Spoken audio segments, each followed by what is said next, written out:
Alistair Weaver here for Edmunds with news of another sequel to Jurassic Park. Well, sort of. There's a new Ford F-150 Raptor, and this time it adds an R. And it's needed because the current Raptor is a heavyweight lacking a punch. In today's world, 450 horsepower just doesn't really cut it in a high-performance truck. In our off-roading drag race, it was even humbled by its sober brother, the F-150 Hybrid. Rubbish. But the R should be different.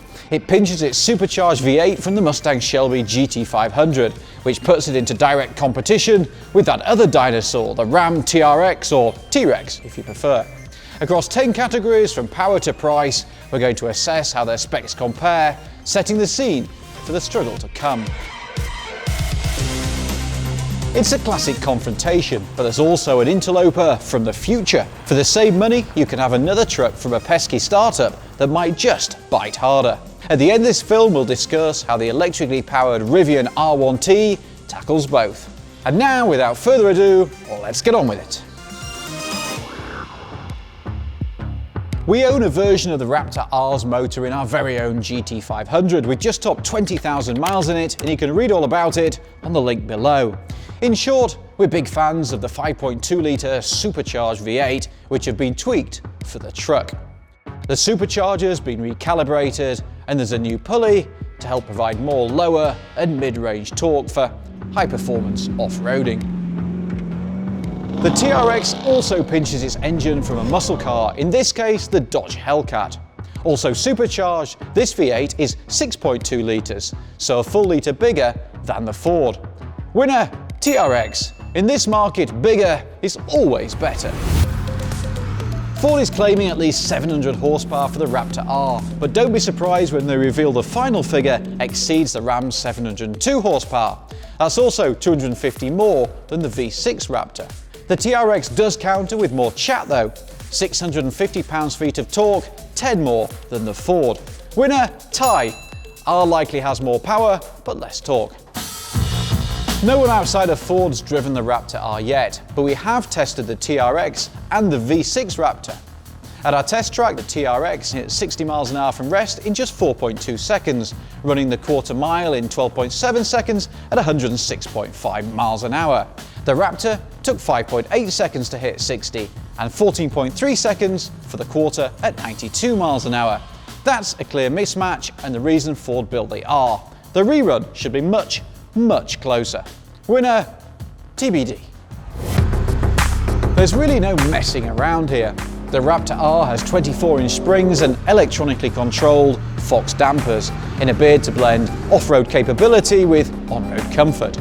The TRX counters with Bilstein Blackhawk electronic shocks. Both offer at least 13 inches of wheel travel all round, but the Ford has more ground clearance, 13.1 inches versus 11.8. Winner, on paper at least, the Ford edges it with more ground clearance. Now before we go on to talk tyres, if you like what you're seeing and want to see more, subscribe to our channel, and if you're trying to sell your car, head to edmunds.com/sellmycar for a superb cash offer. This is a proper game of one-upmanship. The TRX has giant 35-inch tyres, but is still outdone by the Ford's 37-inch boots. Winner, Ford.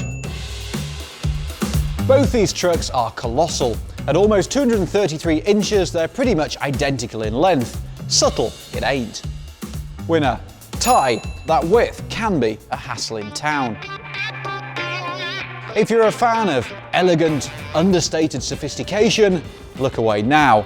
Both trucks make a huge statement in every sense. The R gets a slightly bigger power dome on the hood versus the standard Raptor, orange R badging, and a new graphics package that's supposed to mirror cracked desert earth. Inside there are Recaro chairs plus real carbon fibre because every ounce counts in a vehicle weighing over 6,000 pounds. The TRX is more familiar but no more subtle. Its party piece, amber LEDs built into the power bulge. Winner, tie, purely subjective. Let's be honest about it, if you're worried about the price of gas or environmental salvation, you're not buying a Raptor R or a TRX. On our conservatively driven test loop, the TRX achieved 12 miles per gallon, and even the laughably named EcoBoost Raptor scarcely topped 15 miles per gallon. Judging by the alcoholic tendencies of our GT500, we don't expect the R to fare better. Drive enthusiastically in any of these trucks, and you'll be in single figures. Winner? Neither. Both are utterly abysmal. None of these trucks are cheap. The TRX costs almost 81 grand. The V6 Raptor starts at almost 72, so reckon on about 80,000 for the R. We'd be mighty surprised if the price doesn't match up to the TRX. Winner? Tie. Price matching, innit? The Raptor has Ford's trail turn assist system that also features in the Bronco.